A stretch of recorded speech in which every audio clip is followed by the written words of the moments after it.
Hello વિદ્યાર્થી મિત્રો, good morning, Vande Mataram. તો વિદ્યાર્થી મિત્રો, આપણે બાયોલોજીનો જે પોર્શન જે આપણે કમ્પ્લીટ થઈ ગયો છે, બરાબર.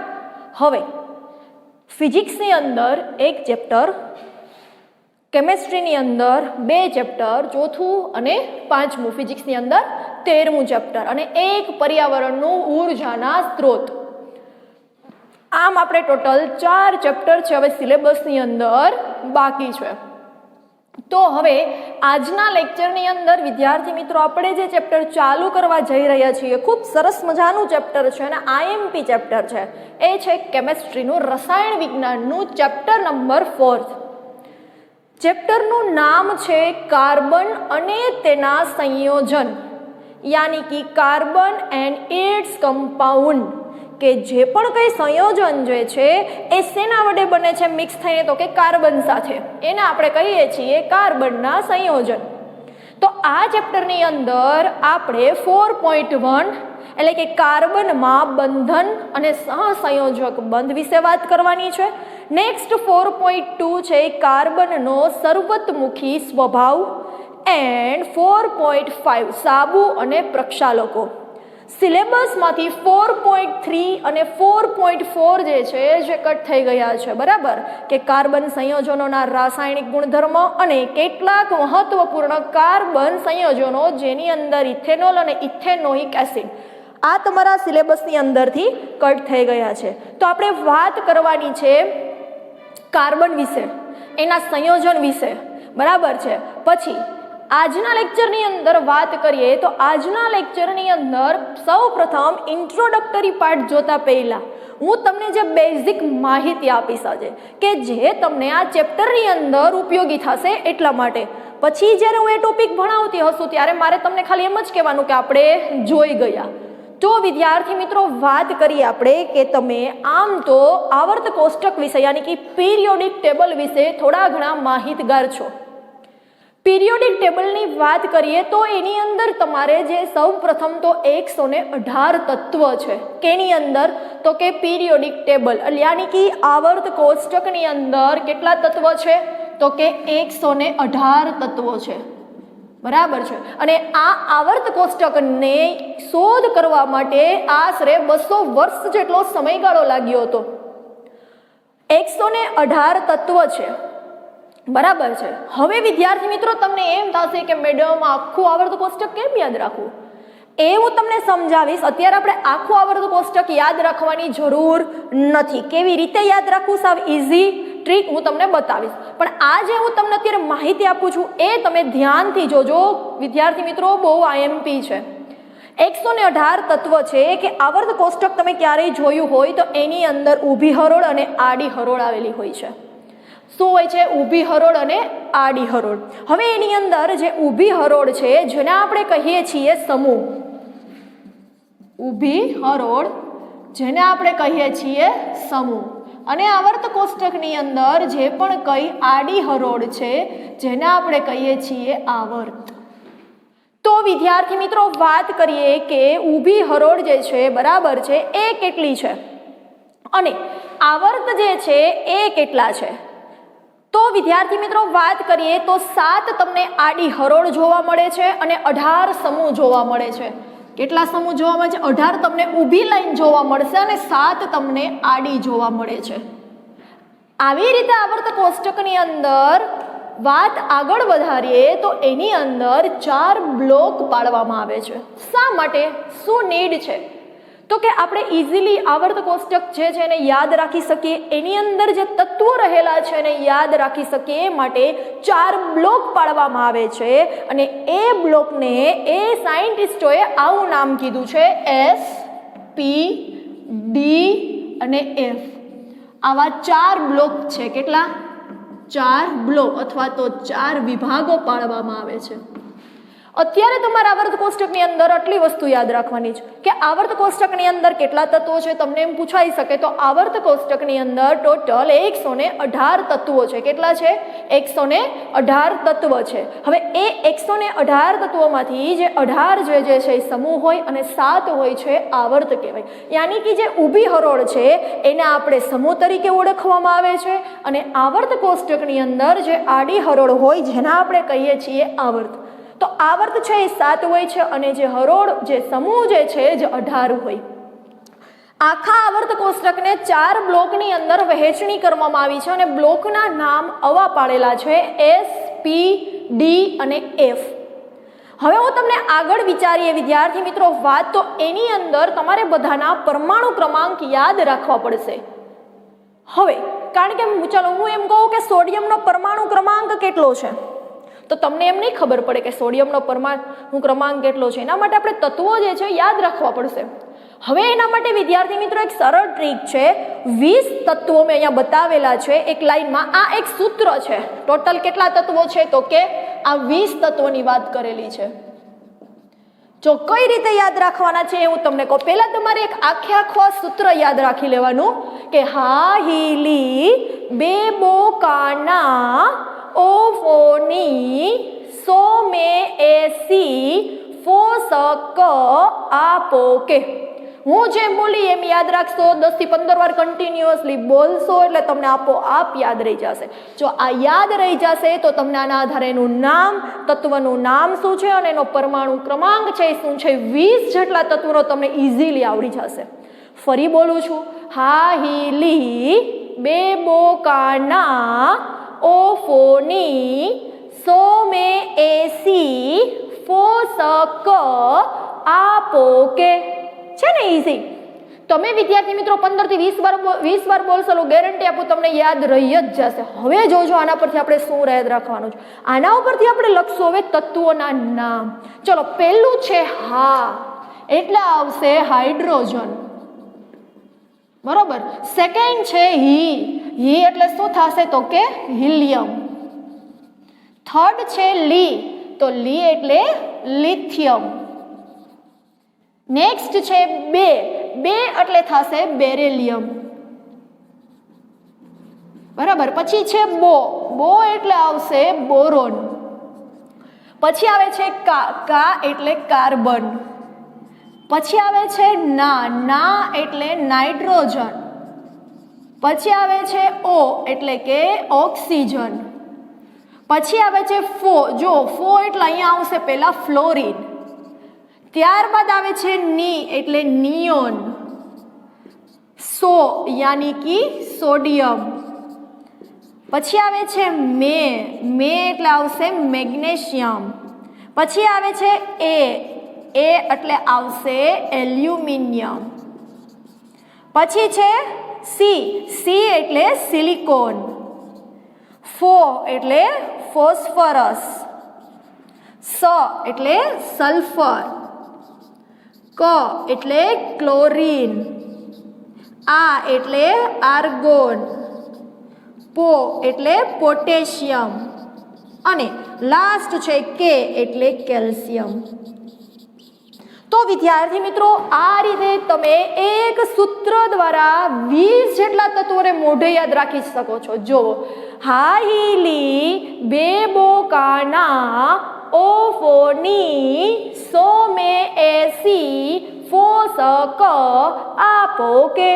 ચલો એની અંદર આપણે જોયું કે હા એટલે હાઇડ્રોજન, હી એટલે હિલિયમ, લી એટલે લિથિયમ, બે એટલે બેરેલિયમ, બો એટલે બોરોન, કા એટલે કાર્બન, ના એટલે નાઇટ્રોજન, ઓ એટલે ઓક્સિજન, ફો એટલે ફ્લોરિન, ની એટલે નિયોન, સો એટલે સોડિયમ, મે એટલે મેગ્નેશિયમ, એ એટલે એલ્યુમિનિયમ, સી એટલે સિલિકોન, ફો એટલે ફોસ્ફરસ, સ એટલે કે સલ્ફર, ક એટલે ક્લોરીન, આ એટલે આર્ગોન, પો એટલે પોટેશિયમ અને કે એટલે કે કેલ્શિયમ.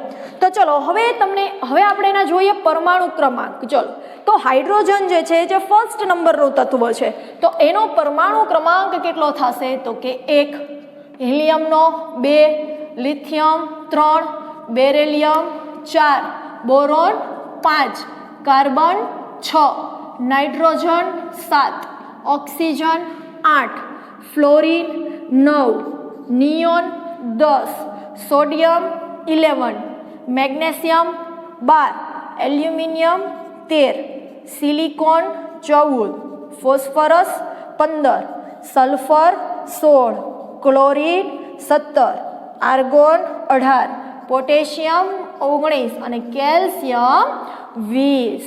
તો આવી રીતે આપણે પરમાણુ ક્રમાંક જે છે 1 થી 20 તત્વોના યાદ રાખી શકીએ. તો વિદ્યાર્થી મિત્રો આવા તો 118 તત્વ છે, પણ તમારે મેઇનલી આટલા જે તત્વ છે એનો તમારે વધારે યુઝ કરવાનો હોય છે. એટલા માટે અત્યારે માત્ર તમારે 1 થી 20 તત્વ જે છે એના પરમાણુ ક્રમાંક છે યાદ રાખવાના છે. તમારે ખાલી એક સૂત્ર યાદ રાખી લેશો એટલે એના ઉપરથી તમને તત્વનું નામ અને એનો જે પરમાણુ ક્રમાંક છે એ ઇઝીલી આવડી જશે. હવે તમને કોઈ એમ કહે કે હાઇડ્રોજનનો પરમાણુ ક્રમાંક કેટલો છે, તો કે 1, હિલિયમનો 2, લિથિયમનો 3, બેરિલિયમનો 4, બોરોનનો 5, C6 જ હશે, N7O8 બરાબર, fluorine 9, neon 10, સોડિયમનો 11, magnesium 12, એલ્યુમિનિયમનો 13, silicon 14, phosphorus 15, sulphur 16, chlorine 17, argon 18, potassium 19 અને કેલ્શિયમ 20. આ હું એટલા માટે કરાવું છું કે આપણે આ ચેપ્ટરની અંદર આનો અભ્યાસ કરવાનો આવશે. તમને એમ કે ચલો કાર્બન, તો કાર્બનનો પરમાણુ ક્રમાંક જણાવો, કેટલો છે કાર્બનનો પરમાણુ ક્રમાંક, તો આપણને આપોઆપ મગજમાં આવી જવું જોઈએ કે કાર્બનનો પરમાણુ ક્રમાંક છે 6 છે, C6 જ હોય. ક્લોરીન છે તો ક્લોરીન 17 જ હોય, સોડિયમ તો સોડિયમ 11 જ હોય, બરાબર છે. તો આવી રીતે તમારે 1 થી 20 તત્વના પરમાણુ ક્રમાંક જે છે અને આ સૂત્ર છે ફરીથી બોલી જાઉં છું, હાઈલી બેબોકાના ઓફોની સોમે એસી ફોસક આપોકે. આટલું તમારે યાદ રાખવાનું છે સૌ પ્રથમ. હવે વિદ્યાર્થી મિત્રો આપણે વાત કરીએ આવર્ત કોષ્ટકની અંદર કે SPDF. હવે બીજી એક વાત કરીએ તો હવે વાત આવે છે ક્વોન્ટમ નંબર. એ સમજતા પહેલા આપણે થોડીક ઇલેક્ટ્રોન કક્ષા વિશે માહિતી મેળવવાની છે કે ઇલેક્ટ્રોન કક્ષા છે, ચલો આ છે એનું ન્યુક્લિયસ છે. ન્યુક્લિયસની અંદર પ્રોટોન P+ એટલે કે ધન વીજભાર ધરાવે છે અને ન્યુટ્રોન છે એ 0 છે.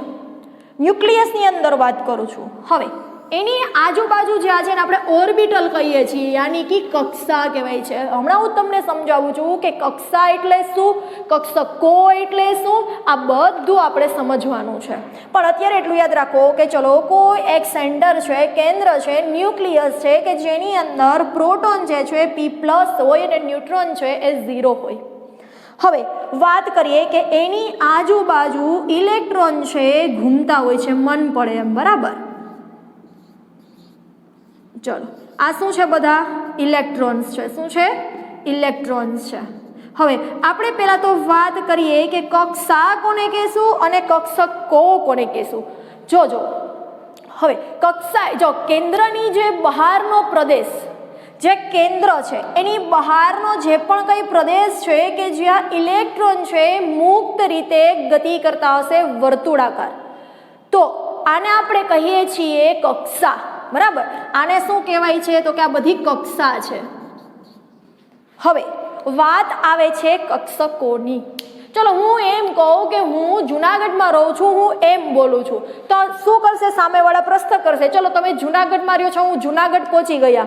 હવે જુનાગઢમાં તમે કઈ બાજુ રહ્યો છો, કયા એરિયામાં? તો હું એમ કહું ચલો કે હું હનુમાનપરામાં રહું છું. ચલો હનુમાનપરામાં પણ પહોંચી ગયા, પણ મારું પ્રોપર સ્થાન જે છે એ કયું છે?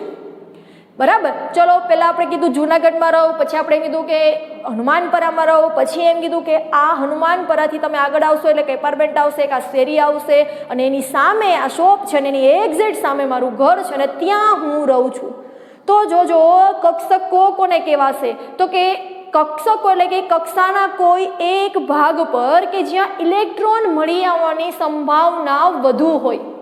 કક્ષાનો કોઈ એક ભાગ કે જ્યાં ઇલેક્ટ્રોન મળી આવવાની સંભાવના વધારે હોય, જેને આપણે કહીએ છીએ કક્ષકો. અને કેન્દ્રથી જ્યાં વર્તુળાકાર ભાગ પર જે ઇલેક્ટ્રોન મુક્ત રીતે ગતિ કરતા હોય છે વર્તુળાકાર, જેને કહેવાય છે કક્ષા.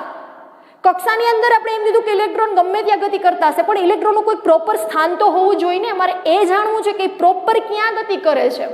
તો એ જેને કહેવાય છે એ છે કક્ષકો, કે જ્યાં ઇલેક્ટ્રોન મળી આવવાની સંભાવના કેવી હોય તો કે વધારે હોય. હવે આના માટે આપણે જરૂર પડે છે ક્વોન્ટમ નંબરની. તો વિદ્યાર્થી મિત્રો વાત કરીએ હવે ક્વોન્ટમ નંબર જે છે કે જેનો 4 પ્રકારમાં વહેંચણી કરવામાં આવી છે.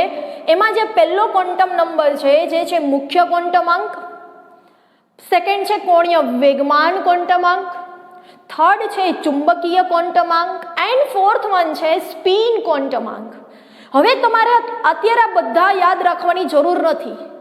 આપણે જે વાત કરવાની છે મુખ્ય ક્વોન્ટમાંક, કારણ કે ચેપ્ટરની અંદર આપણે એની વસ્તુ આવે છે, એટલું ડીપમાં નથી પણ આવે, પણ તમને ખ્યાલ હોવો જોઈએ કે આ ક્યાંથી આવ્યું. તો વિદ્યાર્થી મિત્રો મુખ્ય ક્વોન્ટમાંકની વાત કરીએ તો જે n છે બરાબર, એને આપણે કહીએ છીએ કક્ષા.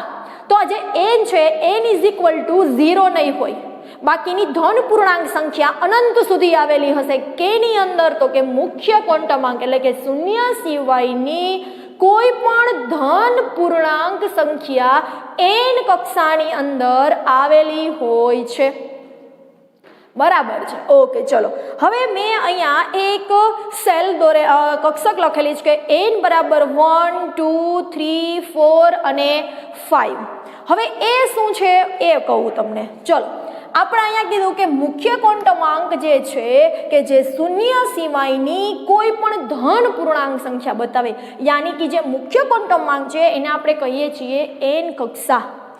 n કક્ષા કહો છો. હવે n કક્ષાની અંદર આપણે કેનો સમાવેશ થાય છે તો કે k l m n o p આવી રીતે અનંત.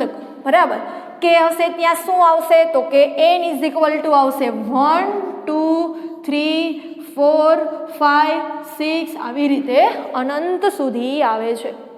એટલે કે આપણે એમ કહી શકીએ કે જો n બરાબર 1 હશે તો એનો સમાવેશ k સેલમાં થશે, n બરાબર 2 હશે તો l સેલ, n બરાબર 3 હશે તો m, n બરાબર 4 હશે તો n. તો આવી રીતે અલગ અલગ કક્ષાઓ છે જે પાડેલી હોય છે, k l m અને n.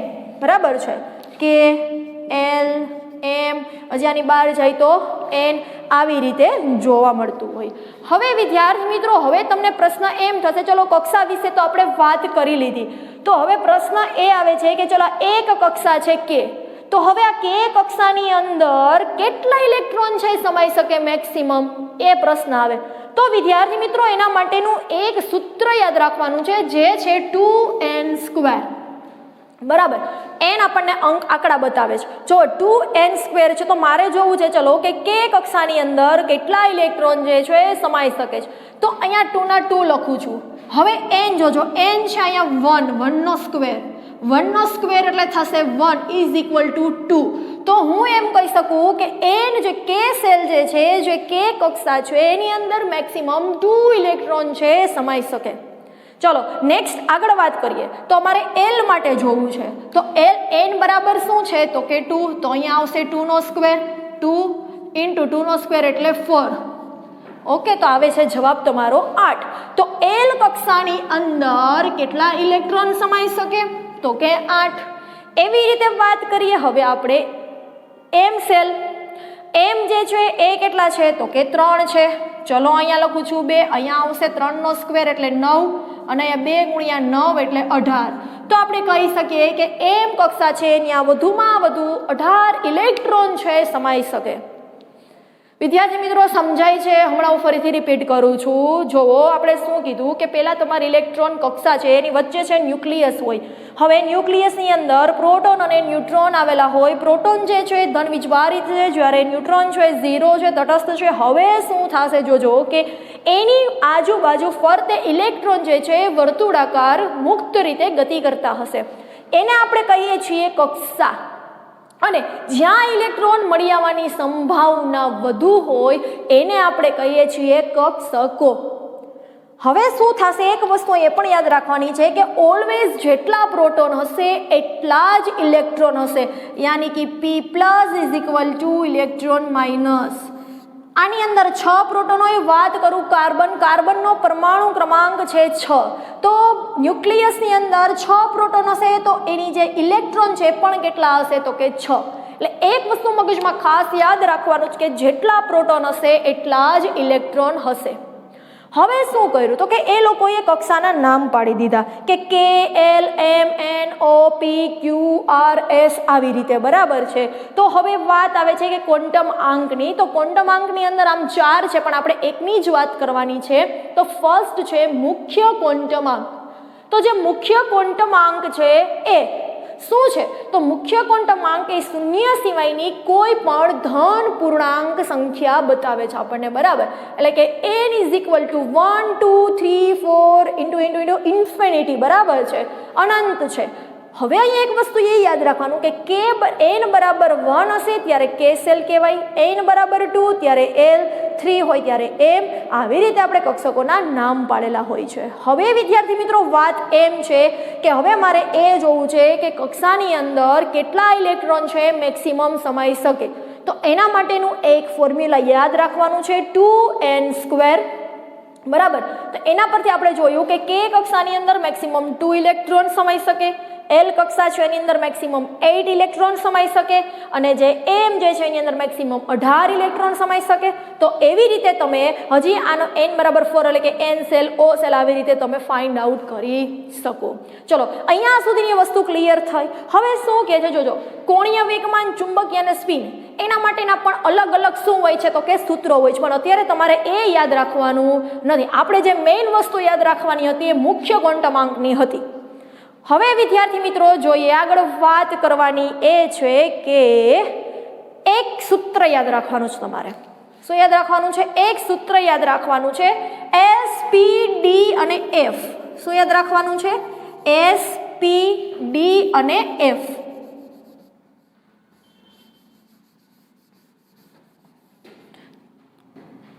હમણાં હું કહું છું શું છે, બરાબર, પણ તમારે એક સૂત્ર યાદ રાખવાનું છે, એ છે SPDF. હવે આવું બાવ કરીને એક સાયન્ટિસ્ટ થઈ ગયા, એને શું કીધું જોજો કે સૌ પ્રથમ ઇલેક્ટ્રોન જે છે કઈ કક્ષાની અંદર સમાઈ શકે, વાત આપણે એ કરવાની છે, બરાબર, કે સૌ પ્રથમ ઇલેક્ટ્રોન કઈ કક્ષાની અંદર સમાશે. તો પહેલા તો ઇલેક્ટ્રોન છે જે K કક્ષામાં સમાય, જ્યાં સુધી K કક્ષા છે પૂરી ન થાય ત્યાં સુધી એ બીજી કક્ષાની અંદર જઈ શકે નહીં. આના આધારે તમને વધારે તમે 11 સાયન્સ કોઈ રાખશે તેની અંદર ડીપમાં તમારો અભ્યાસ કરવાનો આવશે. બટ અહીંયા તમે એટલું યાદ રાખજો કે જ્યાં સુધી સૌથી પહેલાં ઓછી ઉર્જાવાળી કક્ષકો જે છે એ ભરાતી હોય, એ સંપૂર્ણ ભરાઈ જાય જ્યારે ત્યારબાદ એ નેક્સ્ટ કક્ષાની અંદર ઇલેક્ટ્રોન છે સમાતા હોય છે. પણ સૌ પ્રથમ ઓછી ઉર્જાવાળી કક્ષકો જે છે જે ભરાતી હોય છે. હવે વાત કરીએ કે ચલો તમારે એક સૂત્ર મસ્ત ઇઝીલી શીખડાવું છું, જોજો કેમ યાદ રાખવાનું છે. SPDF યાદ રાખવાનું. શું યાદ રાખવાનું? SPDF. હવે એની અંદર તમારે કેવી રીતે યાદ રાખશો તો જોજો, પહેલા શું લખવાનું તો કે સ્ટાર્ટ કરવાનું, આ હે ને તમારે એક પેપર આવે ને MCQ પૂછાય તો લખી લેવાનું. પહેલા તમારે લખવાનું SS 2 વાર, ચલો 2 વાર SS લખો. હવે કોનો ટર્ન આવે છે તો કે P નો, તો લખો PS PS, ઉલટું લેતું જાજો. જોજો પહેલા SS 2 વાર લખ્યું, હવે શું લખવાનું? PS PS, પછી કોણ આવશે? DPS DPS, પછી કોણ આવશે? FDPS FDPS, ટૂંકમાં 2 ટાઈમ્સ લખવાનું. હવે આ લખાઈ જાય. હવે શું કરવાનું જોજો, જ્યાં S છે ને ત્યાંથી 1 થી ચાલુ કરવાનું. ચલો આ 1 આવશે, આ 2 આવશે, પછી ચલો અહીંયા 3 આવશે, આ 4 આવે છે, અહીંયા 5 આવે, આ 6 આવે છે, બરાબર. હવે ક્યાં છે? હા અહીંયા 7 આવે ને અહીંયા આવશે 8. રેડી? હવે શું કરશો જોજો, S નો ટર્ન પૂરો. ચલો હવે P જે આવે છે ને ત્યાં 2 થી સ્ટાર્ટ કરવાનું. ક્યાંથી કરવાનું? 2 થી સ્ટાર્ટ. તો ચલો અહીંયા 2, અહીંયા આગળ આવશે, સોરી, બરાબર. ચલો અહીંયા 2, પછી અહીંયા 3, પછી અહીંયા 4, અહીંયા 5, 5 થી પછી આવશે અહીંયા 6, 6 પછી અહીંયા આવશે 7. ચલો હવે કોનો ટર્ન આવે છે તો કે D નો. D છે એ 3 થી સ્ટાર્ટ કરવાનું. તો ચલો અહીંયા આવશે 3, પછી અહીંયા આવશે 4, 4 પછી અહીંયા આવશે 5 અને અહીંયા આવશે 6. ચલો હવે કોનો ટર્ન છે તો કે એફ નો. એફ છે એનું સ્ટાર્ટ કરવાનું 4 થી. તો ચલો અહીંયા ક્યાં છે એફ તો કે અહીંયા છે 4 અને અહીંયા આવે છે 5. તો વિદ્યાર્થી મિત્રો આજે મેં તમને કક્ષક જે છે બરાબર છે, જે કક્ષા છે એસ પી ડી અને એફ. હવે યાદ રાખજો કે જે એસ કક્ષા જે છે કે જેની અંદર મેક્સિમમ 2 ઇલેક્ટ્રોન સમાઈ શકે. કેટલા ઇલેક્ટ્રોન સમાઈ શકે? 2. આ એક યાદ રાખવાનું જ કે જે એસ કક્ષા છે એની અંદર મેક્સિમમ 2 ઇલેક્ટ્રોન સમાઈ શકે. પી જે બ્લોક છે, જો મેં તમને બ્લોકની વાત કરી હતી કે આવર્ત કોષ્ટકની અંદર 4 બ્લોક પાડેલા છે કે જેથી કોષ્ટક છે આપણને યાદ રાખવામાં ઇઝી પડે, કે જેની અંદર આપણે 4 બ્લોકની વાત કરી હતી એસ પી ડી અને એફ. હવે એસ જે બ્લોક છે એમાં મેક્સિમમ 2 ઇલેક્ટ્રોન સમાઈ શકે. પછી આવે છે પી બ્લોક, તો પી ની અંદર મેક્સિમમ 6 ઇલેક્ટ્રોન સમાઈ શકે. નેક્સ્ટ આવે છે ડી, તો ડી ની અંદર મેક્સિમમ 10 ઇલેક્ટ્રોન સમાઈ શકે. અને લાસ્ટ આવે છે એફ, કે એફ બ્લોકની અંદર મેક્સિમમ 14 ઇલેક્ટ્રોન સમાઈ શકે. તો હવે તમને હું એક એક્ઝામ્પલ સપોઝ આપું. આ તમને યાદ રહી ગયું. પહેલા ચલો હું એમ કહું કે કાર્બન 6 બરાબર, જેનો પરમાણુ ક્રમાંક કેટલો છે તો કે C6. હવે આની આપણે આ રીતે તમને ખબર છે કે કઈ રીતે વિભાજન પામશે તો કે 2 અને 4. ચલો 2 અને 4 આવી રીતે કક્ષાની અંદર ગોઠવાશે. હમણાં આપણે આગળ જોયું હતું બરાબર કે આની અંદર કેટલા આવશે તો કે 2 આવશે, પછી L ની અંદર કેટલા આવશે તો કે 4 આવશે. હવે મારે આના આવી રીતે અવબાવના નિયમ પ્રમાણે મારે કરવું છે, તો મેં શું કીધું કે એસ કક્ષાની અંદર મેક્સિમમ 2 ઇલેક્ટ્રોન સમાશે. તો તમારે અહીંથી ચાલુ કરવાનું. આ જે મેં ક્રમ બતાવેલો છે એ ચડતો ક્રમ બતાવેલો છે. જોજો કઈ રીતે હોય. 1s, એના કરતાં 2s, અહીંયા 2p, પછી 3s, પછી 3p, પછી 4s. આવી રીતે તમારે લાઈનમાં ચાલતું જવાનું છે. બરાબર છે કે જુઓ 1s, પછી શું આવશે લેસ ધેન 2s, પછી આવશે less than 2p, less than 3s, less than 3p, less than 4s, less than 3d, less than 4p, less than 5s, less than 4d, less than 5p and less than 6s. આવી રીતે ક્યારેક તમને ક્રમ પણ પૂછાઈ શકે. બરાબર છે, તો આ તમારે યાદ રાખવાનું છે. હવે વિદ્યાર્થી મિત્રો ચલો વાત કરીએ કાર્બન 6 ની. કાર્બન 6 છે, પરમાણુ ક્રમાંક છે એનો 6 છે બરાબર. 2 અને 4 એવી રીતે ઇલેક્ટ્રોન જે છે એ કક્ષાની અંદર સમાઈ શકે. હવે વાત કરીએ કે કઈ છે એસ ની અંદર કેટલા ઇલેક્ટ્રોન સમાઈ શકે. આની અંદર એક એક લેતું જવાનું. જો એસ ની અંદર કેટલા સમાઈ શકે તો કે 2. ચલો આની અંદર પણ કેટલા આવશે તો કે 2. હવે અહીંયા 2 અને આ 2 ટોટલ કેટલા થઈ ગયા? 4 થઈ ગયા. કેટલા થયા? 4 થયા. હવે આપણી પાસે કેટલા ઘટે છે કાર્બનને 6 થવા માટે તો કે 2 ઘટે. હવે એના પછીની કક્ષા કઈ આવે છે? પી. તો પી ની અંદર મેક્સિમમ કેટલા ઇલેક્ટ્રોન સમાય છે? 6 સમાય છે. પણ આપણે તો કેટલાની જરૂર છે? 2 ની. તો તમે કેટલા લખશો અહીંયા? 2p2 થઈ ગયું. 2, 4 અને 6. તો જે C6 છે એને આપણે આવી રીતે લખી શકીએ. હવે વિદ્યાર્થી મિત્રો ખાસ યાદ રાખજો કે જ્યાં સુધી એસ કક્ષા છે ન ભરાય, એવું નહીં કરવાનું કે એક એસ માં અને એક પી માં. જ્યાં સુધી એસ કક્ષાની અંદર 2 ઇલેક્ટ્રોન સમાય છે, તો જ્યાં સુધી એસ કક્ષા જે છે એ નહીં ભરાય ત્યાં સુધી એ આગળની કક્ષામાં ન જઈ શકે.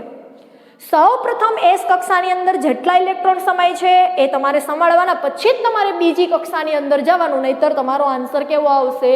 ખોટો આવશે. આ હમણાં આપણે આ ચેપ્ટરની અંદર અભ્યાસ કરશું ત્યારે એની અંદર આવે છે. તમે આમ પણ લખી શકો C6 ને 2 4 અને આવી રીતે પણ તમે દર્શાવી શકો. તો હવે આવી રીતે તમને કોઈ પણ નું કહે. ચલો વાત કરીએ આપણે ક્લોરીનની, તો આવડી જાય. ચલો ક્લોરીન છે જેનો પરમાણુ ક્રમાંક કેટલો છે તો કે C17 છે. જો અહીં જોઈ શકો છો 17 નંબર ઉપર છે ક્લોરીન.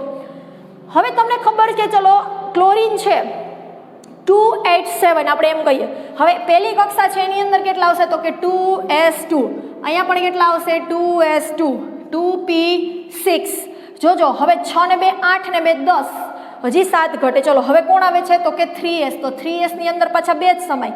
ચલો 3p છે, 3p ની અંદર કેટલા સમાય તો કે 6 સમાય.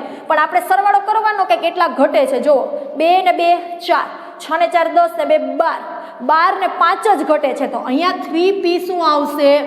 5 આવશે. કેટલા આવશે? 3p5. સરવાળો કરી લ્યો. 6 ને 2 8, 8 ને 2 10, 10 ને 2 12, 12 ને 5 14 17 17 તો 3p શું આવશે તો કે 5 આવશે. તો આ રીતે આપણે કોઈ પણ તમને તત્વ આપેલું હોય એને આપણે આવી રીતે દર્શાવી શકાય. તો વિદ્યાર્થી મિત્રો અહીંયા સુધી બધાને ખબર પડી કે ના પડી? હા, હવે તમને એમ કે ચાલો કે 26મા નંબરના આયનની ઇલેક્ટ્રોન રચના સમજાવો. ઇલેક્ટ્રોન રચના સમજાવો. તમને ચલો સપોઝ એમ કહું છું ચલો કે 15મા ક્રમ ઉપર આવતા આયનની ઇલેક્ટ્રોન રચના સમજાવો. તો 15 નંબર ઉપર કોણ આવે છે તો કે ફોસ્ફરસ આવે છે. કોણ આવે છે તો કે ફોસ્ફરસ આવે છે. ચલો આપણે આની સમજાવવાની છે. આવી રીતે તમને કોઈ પણ ઇલેક્ટ્રોનની રચના પૂછાઈ શકે. તો 15 છે, ચલો તો પહેલા તો આવશે 1s2. કેમ યાદ રાખવાનું ખબર? કાંઈ નહીં, જો આ એસ છે, એસમાં કેટલા સમય તો કે 2, ચલો મૂકી દો 2. ચલો એના પછી કોણ આવે છે તો કે એસ આવે છે. ચલો મૂકી દો 2s2. આ 2 આ નહીં ગણવાના, આ ઉપરના જ ગણવાના, બરાબર. ચલો હવે કોણ આવે છે 2p. તમને ખબર છે કે p ની અંદર 6 સમય, તો 6 ને 2 8 ને 2 10 કેટલા ઘટે? 15 થવામાં 5 જ ઘટે છે. તો અહીંયા શું આવશે હવે 3s આવે છે. ચલો તો 3s2. 6 ને 2 8 ને 2 10 ને 2 12 3 જ ઘટે. તો અહીંયા 3p6 નહીં લખવાનું. હવે શું લખવાનું તો કે જેટલા ઘટતા હોય એટલા 3 જ.